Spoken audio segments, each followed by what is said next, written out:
안녕하세요. 저는 밴드 소란에서 노래를 부르는 고영배라고 합니다. 지금 제 옆에는 피아니스트 안인모님 나와 계십니다. 안녕하세요. 안녕하세요. 피아니스트 클래식 연구가 안인모입니다. 반갑습니다. 반갑습니다. 클래식 연구가라고 소개를 하셨군요. 그건 좀 생소한 것 같아요. 클래식 연구가 이게 뭐냐면요. 클래식에 굉장히 다양한 맛이 있어요. 그 여러 가지 아름다운 맛들을 제가 좀 연구를 해서 어떻게 하면은 이 면면을 재밌게 즐기실 수 있을까? 그 다양한 맛을 알려드리는 방법을 제가 또 연구를 합니다. 그러니까 클래식을 전혀 모르는 초짜 환영해요. 아, 초짜도 환영. 네. 클래식 연구가라고 할 땐 그런 느낌이 안 들었는데 네. 여러 가지 맛이 있다고 하시니까 요리 연구가 딱 생각나면서 네, 맞아요. 친근한 느낌이 드네요. 여러 가지 숨겨진 매력들이나 네. 사람들이 몰랐던 그런 맛까지도 다 알려주는 그런 연구도 하시고 네. 또 많이 알리는 역할을 하시는군요. 네. 사실 네. 그 방송을 통해서 안현모님 나오셨던 방송에서 언니로 보신 분도 계실 거고 네, 맞아요. 또 유튜브 채널을 또 운영하고 계셔서 네. 거기서 보신 분들도 많을 건데 저도 그 방송을 제가 우연히 봤어요. 감사합니다. 그러고 막 언니가 계셨구나 했는데 이번에 또 함께 하게 되면서 유튜브 네. 채널에 들어가 봤는데 네. 너무 알차고 너무 유익한 정보들이 진짜 너무 많이 있더라고요. 제가 클래식 연구를 많이 하고 있긴 합니다. 네. 거기에 막 관심 갈 만한 주제로 클래식에 대한 이야기들을 진짜 알기 쉽게 설명을 잘 해주고 계시더라고요. 좀 쉽게 이해가 되셨나요? 그럼요. 그렇다면 네. 좀 보람 있네요. 네. 혹시 그러면 저는 오늘 아예 처음 보시는 거? 네, 맞아요. 저를 아예 모르셨나요? 아니, 아예 모르진 않았어요. 조금 알고 있어요? 아니요, 소라는 알고 있었어요. 다행이네요. 네. 너무 어쨌든 뵙게 돼서 너무 반갑고 네, 너무 반갑습니다. 오늘 한번 클래식의 매력들 좀 알 수 있는 시간이 됐으면 좋겠습니다. 네, 오늘 한번 알려드려 봐 볼까요? 요즘 부쩍 클래식 공연에 관심을 갖는 팬분들이 많아지고 있다고 하더라고요. 네, 맞아요. 클래식의 르네상스 시대가 아닌가 싶을 정도인데요. 이 정말 기분 좋은 소식이에요. 이 통계 자료로도 알 수가 있는데요. 사실 2023년 1분기에 클래식 티켓 판매액이 95%, 162억이나 증가를 했더라고요. 야, 진짜 대단하죠. 정말 클래식 관계자로서 저는 좀 기쁜 소식이죠. 엄청나게 폭증한 건 맞네요. 성장이죠. 네, 맞습니다. 이게 아마 이제 K 클래식이라고 말할 정도로 조성진 님이나 임윤찬 님 같은 그 젊은 연주자분들이 세계적으로 요즘에 집중을 많이 받고 있더라고요. 맞아요. 이 클래식에도 그래서 대중음악에만 있던 피케팅이라는 단어가 성행을 하고 있어요. 그 스타 연주자가 팬클럽에 뭐 공연 스케줄을 쫙 올리면 이제 팬들이 가서 막 피켓팅을 하는데 그게 어느 정도 요령이 없으면 안 되더라고요. 저도 요령 없이 그냥 들어갔다가 낭패를 봤어요. 이선좌 아세요? 이선좌? 이선좌가 뭐냐면 눌렀을 때 이미 선택된 좌석입니다라고 뜨는 게 이선좌. 이선좌 포도알 아세요? 포도알? 안 팔린 좌석이 포도 색깔이라서 어떡해요? 포도알이 없다고. 이선좌밖에 없다고. 포도알을 보기 위해서 그러니까요. 들어갔으나 피 튀기고 이선좌가 남았네요.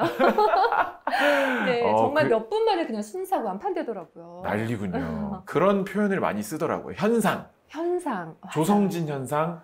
임윤찬 현상 이런 말을 쓸 정도라고 하더라고요. 네, 그 현상 덕분에 또 제가 클래식으로 이렇게 그루와 만나게 된 게 아닐까 하는 생각이 드는데요. 먼저 2015년에 쇼팽 국제 콩쿠르에서 조성진 씨가 우승을 하면서 이미 클래식 팬덤이 시작이 됐어요. 그러다가 2022년 6월에 임윤찬 씨가 방크라이번 국제 콩쿠르에서 우승을 하면서 그야말로 우리나라가 K 클래식의 강국으로 완전히 확고한 위치를 다지게 됐죠. 15년도에 조성진의 쇼팽 콩쿠르. 그 다음에 22년도에 임윤찬 씨의 반클라이번. 대란이 생겼죠. 이게 그러면 한 7년 요 정도 사이. 죄송합니다. 제가 이모님 지금 중요한 그 개그 코드 나오고 있었는데 제가 그걸 대란이 생겼는데 이미 소란이 있었기에 대란도 나오는 거 아닌가요? 밴드 소란도 있었고 클래식 대란이 또. 이게 그거구나. 반클라이번 콩쿠르 때 연주한 게 그거군요. 네, 맞아요. 이 반클라이번 콩쿠르에서 임윤찬 씨가 파이널에서 라흐마니노프의 피아노 콘체르토 3번을 연주했는데요. 이 곡을 연주한 유튜브 전체 영상 중에 임윤찬 씨의 이 파이널 그 라이브 연주가 조회수가 가장 높아요. 1,100만 뷰예요. 라흐마니노프 피아노 협주곡 3번을 연주한 전 세계 영상 중에 제일 조회수가 많은 게 바로 임윤찬 씨의 영상이에요. 1000만 달성. 네, 맞아요. 그러니 임윤찬 신드롬이라는 말을 안 할 수가 없죠. 근데 이렇게 조성진 씨나 임윤찬 씨 덕분에 클래식에 전혀 관심이 없는 분들이 공연장을 직접 찾아간다는 거. 그래서 티켓 판매액이 95% 증가한 거잖아요. 네. 그러니까 콘서트장에 CD나 뭐 프로그램북 같은 것도 예전에는 콘서트가 끝나도 그냥 쌓여 있었는데 이제 다 동나는 거예요. 이야, 그게 사실 대중음악 공연계에서 인기의 상징이거든요. MD 상품의 품절이 그만큼 그 아티스트를 사랑하는 마음으로 볼 수 있는데 클래식에서는 본 적이 없는 현상이에요. 이게 한번 조성진 연주 너무 좋다던데 하면서 관심 갖고 싶으신 분들이 또 많거든요. 많죠. 근데 이게 또 그냥 어떤 입덕 루트를 못 잡아서 약간 길을 잃는 분들이 계셔. 어떻게 어디부터 뭐부터 해야 되지? 너무 방대하니까. 네, 안절부절 할 수 있죠. 그런 분들 또 아직까지 그래도 클래식 좀 졸리고 좀 지루한 거 아니야? 듣는 사람만 듣는 거 아니야? 이런 생각하시는 분들이 아직 많잖아요. 네, 그렇죠. 그런데 사실 우리가 의외로 아주 친숙한 곳에서 이 친숙한 선율을 접하고 있어요. 알고 보니 클래식인 거예요. 이미 많은 분들이 알게 모르게 알고 계신 그 클래식 곡들을 제가 좀 소개를 해드리려고 하는데요. 나 하나 알 것 같아요.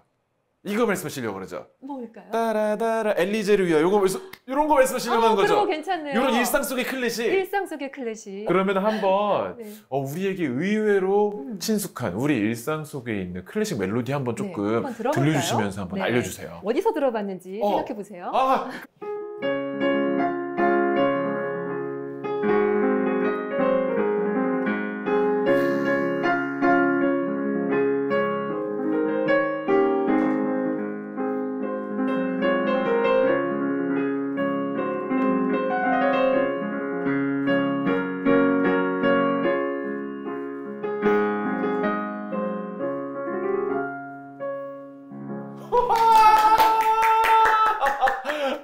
아니, 네네. 슈베르트. 네. 슈베르트 송어. 네. 근데 제가 이거를 맞추고 안 맞추고를 떠나서 연주를 잘하니까 너무 듣기 좋은 소리가 나는 거야. 듣기 좋았나요? 손이 문제다. 너무 좋네. 슈베르트가 대단한 사람이었어요. 이거 송어 맞죠? 네, 송어 맞습니다. 그런데 혹시 송어가 아니라 숭어로 알고 계신 분들은 송어를 꼭. 근데 이 노래를 매일 듣는 사람이 있어요? 만약에 세탁을 매일 하시는 분이라면 가능하죠. 이 어느 회사 제품이냐에 따라 달라지긴 하는데요. 삼성 세탁기의 세탁 종료음. 바로 슈베르트의 송어의 선율입니다. 우리 집에 나는 거예요. 우리 집 건조기 세탁기 2개 다 그거 쓰거든요. 모르셨는데 근데 바로 이 노래였어요. 띵띵띵띵. 맞아요. 띵띵 소리로. 맞네. 이게 요거구나. 네. 자, 이제 그러면 세탁을 깨끗이 했으니까 밖으로 좀 나가보려고 하는데 인터폰이 오네요.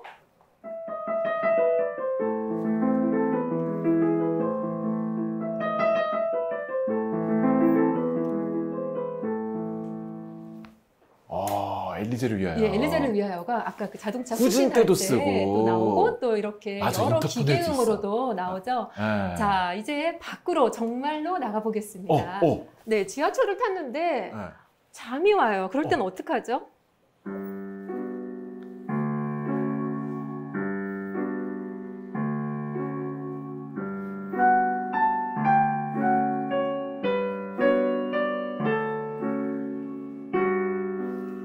침대는 가구가 아닙니다. 이거 맞다. 그거구나. 네, 그거예요. 듣기만 해도 졸려요. 네, 맞죠. 이게 에릭 사티의 짐노페디라는 곡인데요. 에릭 사티군요. 네, 이게 광고의 배경음악으로 이렇게 많이 나옵니다. 자, 그리고 지하철을 탔으면요. 갈아타는 데서 꼭 잠을 깨셔야 돼요. 갈아타셔야 돼요. 자, 환승 안내 노래예요.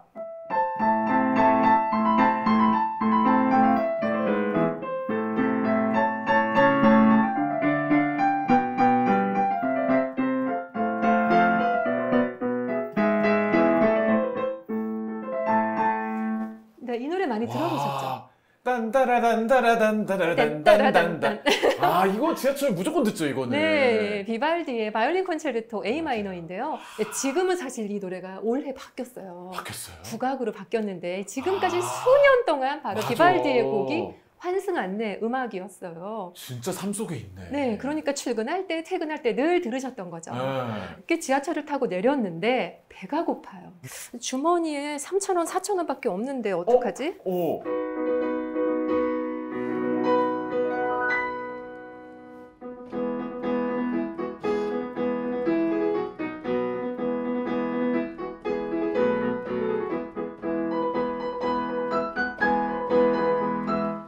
맥도날드. 네, 햄버거. 아, 맞네. 네, 햄버거 광고에 이 노래가 나오죠. 이게 무슨 노래였죠? 이게 로시니의 오페라 윌리엄 텔에 나오는 서곡이에요. 이게 이쯤 되니까 클래식을 엄청 갖다 엄청 쓰네. 많이, 맞아요. 많이 갖다 쓰시죠. 네. 근데 아무래도 친숙한 선율이라서 네. 또 이렇게 광고에 많이 나오는 것 같은데요. 맞네요. 네, 근데 이렇게 햄버거를 먹었더니 배가 부르네요. 네. 에너지도 좀 생기는 것 같고요. 네. 그럴 때는 이 음악은 어떠세요?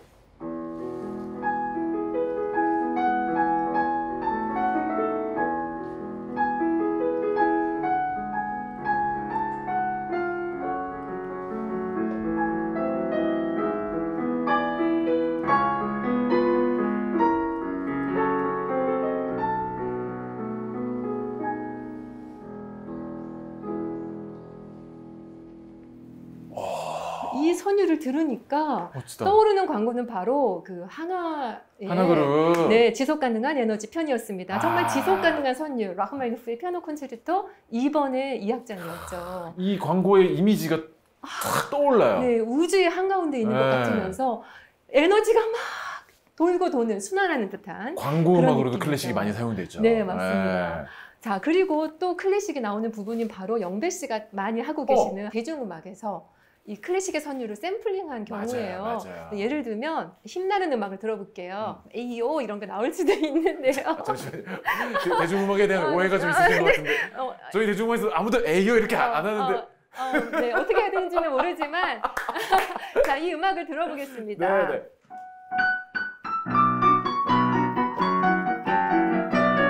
아! 블랙핑크! 맞습니다. 아. 이 곡이 니콜로 파가니니 그 바이올리니스트의 맞아요. 네, 이 라 캄파넬라라는 작은 종이라는 곡이에요. 와. 여기 이렇게 나왔었죠. 그리고 또 하나 있습니다. 네. 여러분들 좋아하시는 음악일 것 같은데요.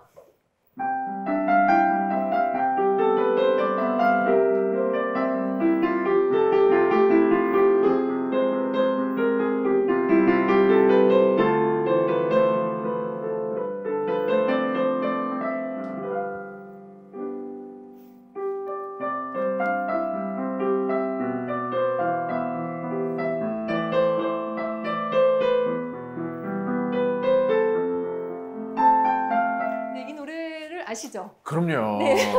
제가 이 선율이 네. 이런 선율인데 이 앞에 연주를 해드렸던 거는 파헬벨의 캐논이죠. 네. 굉장히 많이 쓰이는 선율인데요. 이렇게 악동 뮤지션의 맞아요. 음악, 노래 속에 이렇게 들어 있었습니다. 오랜 날, 오랜 밤. 이 노래. 네. 사실 이 캐논 변주곡은 안 쓰이는 데가 찾기 어려울 정도로. 네, 그리고 이 코드 진행이 맞아요. 대중음악에도 많이 나오는 맞아요. 진행이죠. 네. 일상 속에 스며 있는 클래식을 이렇게 네. 다 들려주셨는데 네. 두 가지에 깜짝 놀랐어요. 어떤 점이요? 이렇게 많았구나랑 네. 아니 이렇게 열심히 준비를 해주시다. 너무 준비를 잘해주셔가지고 제가 다 감동이네. 재밌게 봐주시면 좋겠네요. 이렇게 여러분들께서 기억을 하셨으면 좋겠습니다. 네. 이렇게 많이 쓰이지라고 막연히 생각은 다들 할 텐데 네. 이렇게 쭉 들으니까 정말 많다는 생각이 들고 친숙하네요 생각보다. 정말 친숙하죠. 네. 영배 씨가 혹시 네. K-팝이나 광고를 보다가 이렇게 딱 클래식이 나오면 어떤 느낌이 드세요? 저는 이게 힘이 세다라는 느낌을 많이 아. 가져요. 예를 들면 따따따따 나오자마자 네. 이 익숙함과 강렬함. 그래서 주의를 완전히 사로잡는 Feel My Rhythm. Feel My Rhythm, 레드벨벳. 레드벨벳. 네, Feel My Rhythm에도 네. 클래식이 나오죠. 그렇죠. 그리고 나올 때마다 야, 이 진짜 힘이 세다. 네. 가지고 있는 이 맞아요. 말 그대로 클래식함 때문에 네. 우리가 익숙하면서도 빨려드는 힘이 있는 것 같다. 그렇게 클래식의 선율은 그 자체로서 이미 그 클래식의 천재 음악가가 만든 선율이기 때문에 맞아요. 썼을 때 강력한 힘을 발휘하는 것 같습니다. 좋습니다. 이제 아마 이쯤 됐을 때 지금 보고 계신 분들도 그래 나도 좀 클래식에 관심 갖고 싶다. 아니면 좀 이렇게 클래식 좀 알고 싶은데 이야기하기가 조금 어렵다 이런 분들 계실 수 있거든요. 클래식 좀 들어봤다. 나 클래식 좀 안다. 이렇게 아는 척 하려면 좀 어떻게 하면 좋을까요? 아는 척 굉장히 많은 방법이 있겠지만 제가 우선은 오늘은 두 가지를 알려드릴게요. 네, 두 가지 중에 첫 번째는 먼저 클래식 연주자, 이 아티스트로 입덕을 하는 거예요. 연주자에게 입덕하기. 네. 뭐 예를 들면 뭐 장한나 씨, 요요마 씨, 조수미 뭐 이런 네네네. 연주자들, 유명한 그런 분들. 연주자들 네. 좋아하거나 이 관심이 좀 가는 그런 연주자로 클래식에 입덕하는 것이 아무래도 클래식 초심자가 할 수 있는 가장 쉬운 방법이 아닐까 싶은데요. 네. 이제 예를 들어서 설명을 해드리면요. 아까 말씀드린 조성진 씨와 임윤찬 씨, 당연히 둘 다 매력적인 분들이시지만 두 분의 좀 차이가 있습니다. 네, 먼저 임윤찬 씨는 한국에서만 공부를 했어요. 그런데 18살이라는 나이에 반 클라이번 역대 최연소로 우승을 하게 되잖아요. 그리고 당시 유튜브로 그 임윤찬 씨의 연주 실력을 보신 분들이 댓글에 눈물 난다, 울었다라는 댓글이 굉장히 많아요. 연주자의 감정이 그대로 잘 전달되기도 했지만 이 감동을 그대로 전한 임윤찬 씨만의 연주가 갖는 특징이 있어요. 임윤찬 씨가 특히 음악에 아주 심취한 모습을 또 보여주면서 아주 엄청난 폭발적인 카리스마를 보여주는데 특히 그 클라이막스 포인트에서 이렇게 그 카리스마를 뿜어냅니다. 청중이 카타르시스를 그 연주자와 함께 느끼게 하는 거예요. 그런 대단한 체험을 하도록 이끄는 방법을 자연스럽게 임윤찬 씨가 알고 있다는 거죠. 이제 19살입니다. 그러니까 앞으로 이분이 보여줄 음악 세계에 대한 그 청중의 관심, 이게 바로 입덕이 아닌가 싶습니다. 앞으로 무궁무진해. 지금 무궁무진. 18살의 그 영상이 네. 하나씩 난리가 났는데. 네, 앞으로도 너무 많은 시간 동안 차곡차곡 보여줄 이분의 음악이 그냥 이분과 우리가 동시대에 살고 있다는 게 행복할 뿐이죠. 그러면 네. 조성진 씨는 어떨까요? 굳이 비교를 이제 하자면은 좀 조심스럽긴 한데 좀 깔끔하고 담백한 교과서적인 연주를 보여준다고 할 수 있어요. 기본에 충실한 연주. 이렇게 군더더기를 달지 않고 안정감 있고 균형미를 중요시하게 생각하는 연주를 하는 거죠. 이 인터뷰 같은 데를 보면은 외모가 좀 차분하시고 좀 말씀하시는 것도 되게 잔잔한 느낌이 차분하더라고요. 있어요. 근데 역시 그 외모와 음악이 좀 닮은 부분이 있어요. 그래서 음악도 그렇게는 보여주시지만 또 그렇다고 또 그런 음악만 하시는 건 아니고요. 좀 평소에 좀 성격도 워낙에 어른스럽고 성숙하다고 해요. 조성진 씨의 이런 성숙한 연주와 또 성격에도 많은 분들이 반하시고 또 빠져들고 있는 것 같고요. 이렇게 기본적인 거 또 완벽한 이해와 해석으로 연주를 완벽하게 해낼 때 알면 알수록 더 그 깊이를 느끼시는 것 같아요. 그렇죠. 어쩌면은 여러 번 연속해서 들을 수 있는 매력이 조성진 씨 연주에 또 그렇죠. 있을 수 있고요. 들으면 들을수록 네. 여기를 이분이 이렇게 완벽하게 해석을 하고 있구나. 그렇죠. 만약에 조성진 씨와 임윤찬 씨를 조금 선대 피아니스트와 비교를 좀 해보자면 조성진 씨의 그 차분한 교과서적인 연주는 쇼팽 스페셜리스트라고 하는 아르투르 루빈슈타인의 연주와 좀 닮았고요. 그리고 임윤찬 씨의 연주는 좀 개성이 강하거든요. 전차가 지나가는 듯한 그 청중을 압도했던 블라디미르 호로비츠의 연주와 좀 과감한 스타일이 좀 닮았다고 할 수 있습니다. 이렇게 말씀드리니까 좀 훅 들어오시는 분도 계실 것 같아요.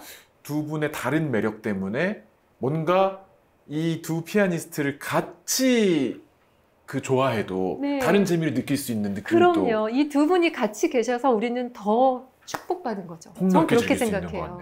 네, 물론 이 두 분만은 아니고 굉장히 많은 다양한 아티스트들이 있는데요. 이렇게 클래식의 아티스트에게 입덕을 하시는 방법이 참 좋은 것 같고요. 맞아요. 또 조성진 씨가 손이 섬섬옥수예요. 손이 저도 TV에서 봤어요. 네. 엄청 예쁘시더라고 손이. 그러니까 약간 쇼팽의 손이 저랬을까 하는 정도로 그렇게. 그리고 좀 크죠 손이. 손이 굉장히 큽니다. 조성진 씨 손이 크죠. 네, 보통 엄지에서부터 새끼손가락까지 몇 개의 건반이 닿는지를 가지고 손의 크기를 이야기하는데요. 조성진 씨는 그냥 편하게 벌리면 11도.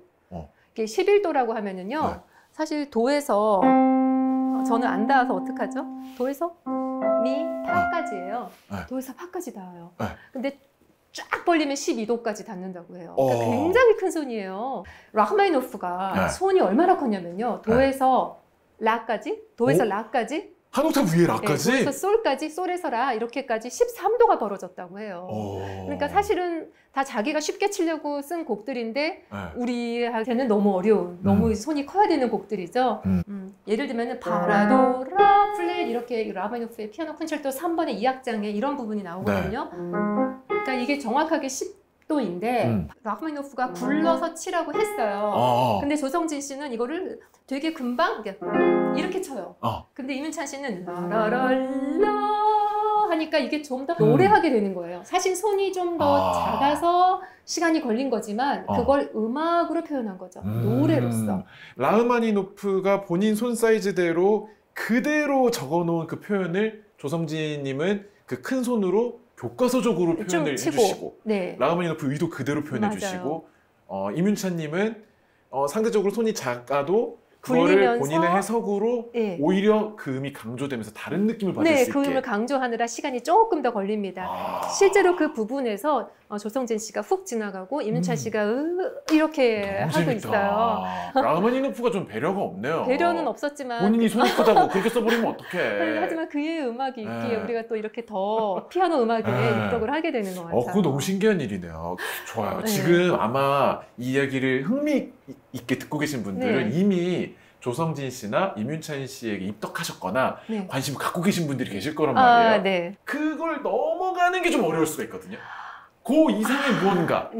혹시 클래식에 조금 더 그 이상의 것들을 쉽게 접근할 수 있는 방법이 좀 있을까요? 근데 사실은 내가 뭐 피아니스트 누구를 좋아한다 그래서 클래식을 좋아하는 거라고 할 수는 없어요. 다르지. 네, 그 아티스트를 좋아하는 거거든요.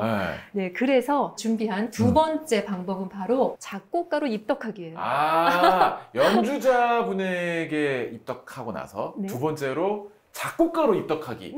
너무 많아서 사실 어려운 거거든요. 역사도 길고 작곡가도 많고. 그러면 콕 집어주세요. 어떤 작곡가로 시작하면 될까요? 뭐 여러분들 아시는 모차르트, 베토벤, 슈베르트, 쇼팽, 또 라흐마니노프. 그야말로 이렇게 흔히 들어본 작곡가로 입덕을 일단 하시는 걸 추천합니다. 어려워서 망설이는 분들에게 제일 지금 딱 꽂히는 이름을 말하라면 베토벤이랑 모차르트일 것 같아요. 괜찮죠. 천재 양대산맥이잖아요. 천재 양대산맥. 이 사람 둘 다 일단 천재고요. 천재 아닌 사람도 없었지만 같은 점이 아예 없는 정말 완벽히 다른 두 사람이었어요. 모차르트는 이 음악이 이미 머릿속에 완벽하게 들어있었어요. 그러니까 작곡을 한다는 거는요. 내 머릿속에 있는 거를 그냥 버튼을 눌러서 잉크로 종이에 그리기만 하면 되는 행위에 불과한 거예요. 그러다 보니까 악보가 너무나 깨끗하죠. 고칠 것도 없는 거예요. 그냥 하나씩 이렇게 넣으면 되니까요. 요즘처럼 전자악보면 더 쉬웠을 것 같죠. 그런데 베토벤은요. 굉장히 고민이 많은 사람이었어요. 본인도 천재임에도 불구하고 여기에 딱 100점짜리 음을 넣기 위해서 이거 썼다 저거 썼다 계속 자꾸 고쳐. 네, 잉크로 쓰다가 지우고 쓰다가 지우고. 근데 지우개라는 게 없잖아요. 그러니까 이렇게 까맣게 이렇게 하고 또 이렇게 화살표로 이렇게 빼가지고 저 악보 끝에 모서리에다 이렇게 그리기도 하고. 그러다 보니까 악보가 엄청 더러워요.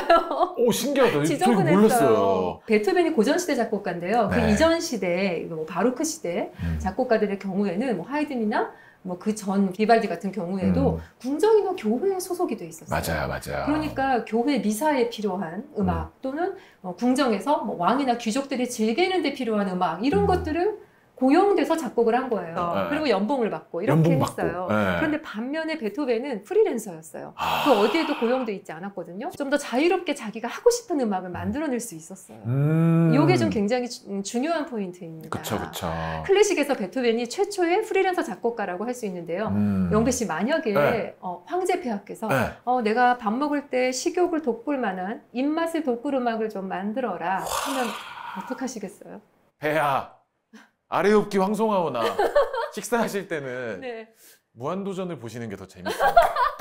침착맨 영상이나. 당시에 무한도전이 없었으니 무한도전에 버금가는 음악이 필요했던 거예요. 까비입니다, 폐하. 우리가 궁정에서 이제 귀족들이 밥 먹을 때 옆에서 연주하는 음악을 테이블 뮤직이라고 해요.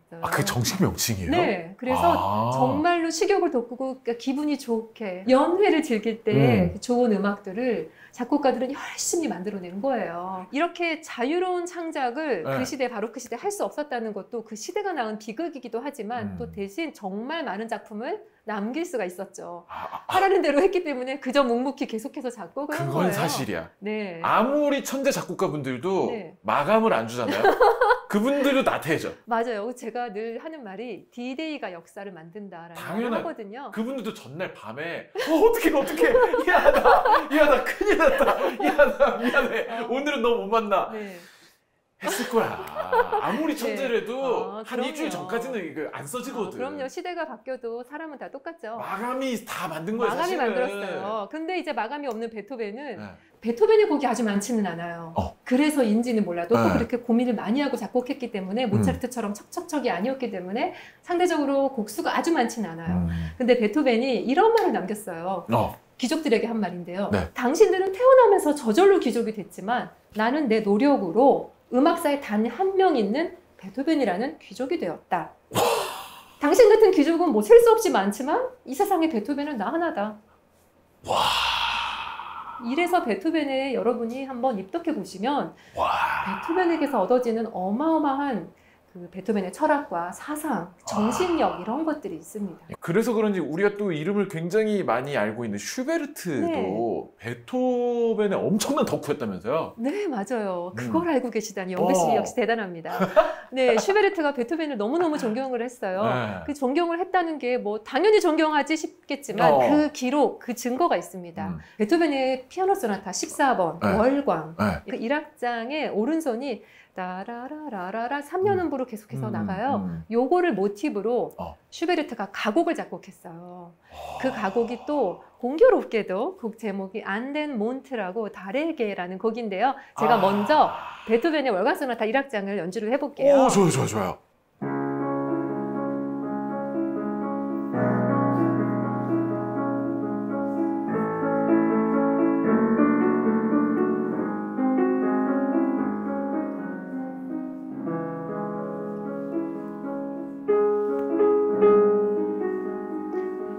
지금 오른손에 제가 다라라라라라 하잖아요. 이 3년 음부를 슈베르트가 어떻게 썼는지 보세요. 네.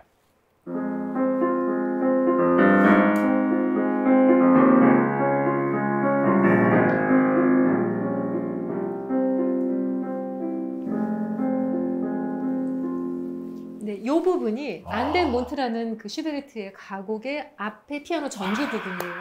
오마주네, 오마주. 오마주예요. 심지어 화성 진행까지 똑같이 그렇게 가요. 진짜 슈베르트가 베토벤 덕질을 한 거네요. 네, 그런데 네. 슈베르트뿐만이 아니에요. 이 덕질을 한 사람이 또 있습니다. 베토벤 덕질을 한 사람이요. 이 월광 소나타를 모티브로 음악을 만든 사람 바로 비틀즈예요. 그 유명한 비틀즈예요. 그 존 레논이 어느 요코가 어느 날 월광 소나타를 집에서 치고 있었어요. 네. 그런데 존 레논이 지나가다가 듣다가 그 오른손 그거 한번 거꾸로 쳐봐. 그래서 이거를 거꾸로 그 예를 들어 이거를 따라라라라리라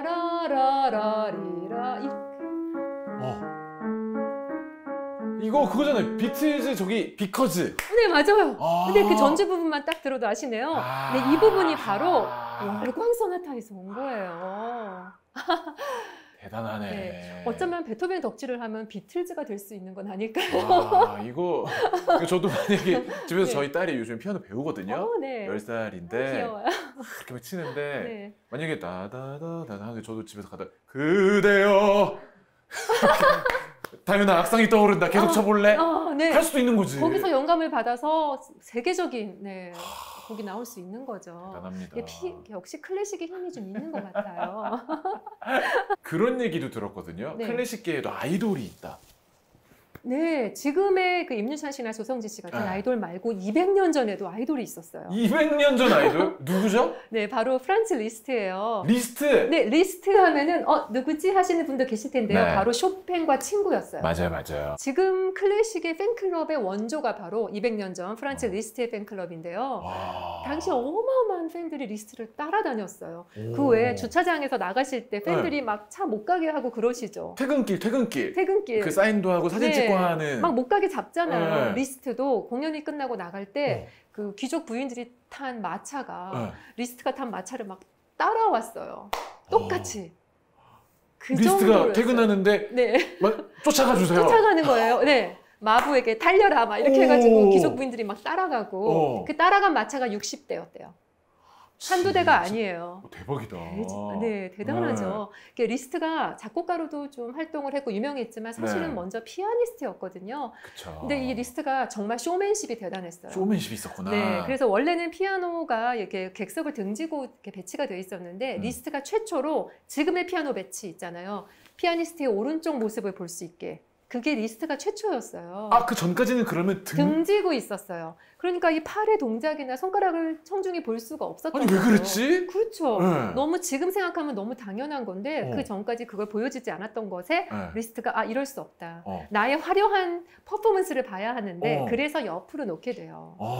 내 손을 봐라, 내 팔을 봐라 이렇게 하는 거고요. 또 연주를 하기 전에 딱 콘서트에서 흰 장갑을 이렇게 벗어서 어떻게 할까요? 흰 장갑을 네, 끼고 있다가 벗어서 연주 어떻게 전에? 할까요? 네. 아, 무대로 나가요. 그러니까 아직 피아노를 안 쳤는데 장갑을 끼고 들어와. 네. 그래서 또 들어와가지고 피아노를 치기 전에 장갑을 딱 벗어. 어떻게 할까요? 글쎄 어떡하죠? 뭐 가만히 놓고 응. 칠까요? 치고 나서 다시 끼고 나가나? 그러면 이제 리스트가 아닌 거예요. 리스트는 퍼포먼스의 대가였어요. 먹나? 장갑을 네. 객석으로 던지는 거예요. 그러면은 그 여성 청중들이 서로 그 캐치볼을 하려고 난리가 나고 아웃 잡으려고. 네. 네. 그래서 누군가가 잡겠죠. 이렇게 무대를 완벽히 장악을 하고 기선 제압을 딱 하는 거예요. 그 다음에 연주를 시작했어요. 딱 들어와서 딱 들어와서 사실 박수 쳐. 네. 장갑 딱 벗어서 우아하게 벗어서. 네. 자, 영배 씨는 어떻게? 저 같으면 네. 근데 상상이 안 되네. 딱 하면은 와 막 난리가 네, 나. 난리가 그럼 그 모습을 나죠. 바라봐요? 즐기는 거죠. 내 난리가 공연의 났구나. 그 정도는 이 정도야. 하고 나서 정돈이 되면 네, 치는 거죠. 근데 또 피아노를 네. 지금도 그렇게 하는 사람이 없는데요. 피아노를 2대 놓고 연주했어요. 오. 왜냐면은 대단한 테크닉이 있었기 때문에 연주하다가 피아노 줄이 끊어질 수도 있잖아요. 그럴 때 이제 후보 피아노, 스페어 피아노. 스페어 피아노일 수도 있는데 또 왔다 갔다 하면서도 일부러도 그렇게 쳤어요. 그러니까 퍼포먼스잖아요. 이런 동작들을 보여주는 거죠. 약간 마이클 잭슨이네. 네, 맞아요. 마이클 잭슨이 무대에 펑 튀어나와서 한 몇 분은 그냥 청중을 바라만 보거든요. 어머, 왜요? 계속 소리를 지르니까. 그냥 탁 이렇게. 오. 그래서 그냥 정지 화면처럼 보여요. 기선제압. 그러면 사람들이 막 그때 실려 나가 이미 막. 아무것도 안 했는데. 가만히 있다가 한 1분 정도 바라보다가 1분 뒤에 어떻게 하는지 아세요? 반대쪽으로 탁 봐요. 그럼 다시 난리가 나. 어머나, 정말. 리스트네. 리스트. 마이클 잭슨. 리스트가 없었으면 마이클 잭슨도 없지 않았을까 하는 제 생각이 있는데 사실 리스트 이전에 또 파가니니가 네, 대단한 바이올리니스트라고 말씀드렸는데요. 네. 공연 때 그랜드 피아노 위에 올라가 서서 연주를 했어요. 그 옛날에. 그걸 보고 리스트가 감동을 받아서 자신은 피아노의 파가니니가 되겠다 하고 이렇게 한 거죠. 그 집에서 네. 어떡하지? 아 파가니니 어떻게 잡지? 어떻게 잡지? 장갑. 오케이 장갑. 오늘 이런 얘기를 하다 보니까 정말 끝이 없을 정도로 리스트가 정말 대단한 사람이고요. 그런 의미에서 제가 네. 임모님 유튜브에서 네. 되게 인기 많은 영상 중에 하나던데 네. 최근에 연주자분들 중에 복장에 조금 되게 자유로워지고 있는 연주자분들 네, 그런 분들도 나중에 보면 이런 시도로 여겨질 수도 있겠네요. 그럼요. 얼마든지 그 네. 변화를 추구하거나 남과 다른 나만의 개성을 보여주는데 의상도 한몫할 수 있잖아요. 근데 그 의상을 가지고 좀 논란이 클래식에는 아직은 좀 논란이 있기는 한 것 같아요. 재밌습니다. 네. 근데 이렇게 클래식 음악가의 그 삶 속에 깃든 여러 에피소드나 이런 이야기들을 접하시다 보면요. 사실 그 사람이 이 곡을 왜 작곡했는지를 알면 그 곡이 더 훅 들어오는 것도 있고 또 이 작곡가가 그냥 옆집 오빠 같기도 하고 그냥 뭐 우리 삼촌 같기도 한 그러니까 좀 친근하게 느껴지고 친구 같아지는 거죠. 이 아이돌 덕질도 세계관이랑 서사를 좀 알아야 진짜 빠져들거든요. 네. 근데 이 클래식도 이렇게 재밌는 스토리들이 많으니까 이런 네. 걸 좀 알아가면서 네. 음악을 같이 접하시면 네. 훨씬 재밌고 좋겠네요. 네. 그래서 첫 번째는 연주자로 입덕하기, 두 번째는 이렇게 클래식 작곡가로 입덕하기를 추천을 드립니다. 좋습니다. 저도 빨리 인터뷰 끝내고 아까 좀 이야기 들은 작곡가들, 연주자분들 음악을 좀 더 들어보고 좀 빠져보고 싶다라는 생각이 네. 드는데요. 이 근본적인 질문을 또 갑자기 드리고 싶어요. 클래식이 정확히 뭔가? 클래식이라는 게 왜, 야, 오늘 옷이 되게 클래식하다. 뭐 전통 같은 느낌도 있고, 네. 그리고 그때 당시에 어떤 음악이 검증되어 오늘날의 그때가 클래식이다. 이렇게 하는 의미도 있는 것 같거든요. 네, 다 맞는 말씀이에요. 근데 우리가 햄버거를 먹으러 가면 클래식 버거라고 있잖아요. 그러니까 가장 기본적인 재료가 딱 들어있는 호불호가 없는 메뉴가 바로 클래식 버거잖아요. 그러니까 클래식이라는 단어는요, 지속 가능한이라는 일단 의미가 포함되어 있어요. 원래는 말씀하신 것처럼 오래된 전통의 이런 의미가 있지만 원래는 로마어에서 왔어요. 클래시쿠스라고 해서 가장 높은 가치, 최고의 가치를 가진 예술 작품을 클래시쿠스라고 했어요. 그러니까 어쩌면 지금의 영화 음악이나 또는 뉴에이지 음악도 고영배 씨 음악도 지속 가능한 음악으로서 계속해서 사랑받는다면 먼 훗날에 클래식이 될 수 있는 거죠. 그렇군요. 네. 그런데 영배 씨, 음악은요, 듣는 건가요? 보는 건가요? 기본적으로 음악은 이어폰 네. 듣는 거 아닌가? 네. 듣는 행위도 정말 좋지만요. 네. 저는 음악은 보는 거라고 생각을 해요. 특히 클래식은요, 그 어떤 악기로 연주를 하느냐, 어떻게 구성이 되어 있느냐가 핵심 포인트거든요. 네. 그 곡의 본질이기 때문에 실제로 공연장에 가서 그 공연을 직접 보시면서 그 블렌딩된 소리를 직접 들으셨을 때, 아, 이 악기에서 이런 소리가 나고 이게 합쳐지니까 이런 소리가 나는구나를 귀로 듣고 눈으로 보는 그 과정이 꼭 필요하다고 생각해요. 우리가 바쁘게 살면서 사실 아름다운 것들을 무심코 지나치게 될 때가 많잖아요. 네, 그런데 저는 좀 더 우리가 오감을 발휘해서 더 듣고 더 보고 느끼고 또 맛보고 이렇게 감각을 좀 키우면서 좀 더 감동받으며 살면 어떨까 싶어요. 이렇게 감동을 받는다는 게 우리 인간만이 할 수 있는 일이고 또 가장 인간다운 일이 아닌가 싶습니다. 또 먼저 우리가 이 감동받을 만한 거리를 능동적으로 찾아보면 어떨까요? 오늘 알려드린 가이드대로 클래식을 만나시면서 그 감동과 재미 등 클래식의 정말 다양한 그 맛들을 꼭 느껴보시길 바라요. 분명히 약간의 수고와 나의 노력과 네. 기다림까지 해서 얻은 감동은 분명히 더 크고 그 다른 무언가가 있을 것이다. 클래식의 태도를 분명히 전해주시네요. 너무 감사해요. 정말 좋은 말인 것 같아요. 오늘 아니모 씨와 함께 감동적이면서도 정말 유용한 클래식에 대한 이야기 나눠봤습니다. 저도 빨리 가가지고 저만의 감동 한번 능동적으로 찾으러 가보도록 하겠습니다. 오늘 좋은 이야기 전해주셔서 감사합니다. 감사합니다. 고맙습니다. 고맙습니다.